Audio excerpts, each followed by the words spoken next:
আমি বিগত 7 বছর ধরে ফ্রি ফায়ার খেলি। অনেক কষ্ট করে ডায়মন্ড কিনে স্কিন, ইমোট আর এলিট পাস নিয়েছিলাম। একদিন একজন ইউটিউবার আমাকে বলল, ভাই আমি তোমার আইডিতে টপ আপ করে দিব, তুমি শুধু লগ ইনটা দাও। আমি তাকে বিশ্বাস করে আইডিটা দিলাম, কারণ সে অনেক ভালো কথা বলতো। লগ ইন দেওয়ার কয়েক মিনিট পরেই আইডি থেকে লগ আউট হয়ে গেল।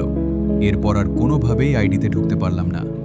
আমি বারবার তাকে মেসেজ দিলাম, ভাই আমার আইডিটা ফেরত দাও, কিন্তু সব জায়গা থেকে সে আমাকে ব্লক করে দিল। সেদিন রাতে আমি ফ্রি ফায়ার ইনস্টল করে বসেছিলাম, কিন্তু লগ ইন করার মতো কোনো আইডি নেই আমার। যে আইডিটির সাথে আমার হাজারো স্মৃতি ছিল, বন্ধু ছিল, কাস্টম ম্যাচ ছিল, সব এক মুহূর্তে হারিয়ে গেল।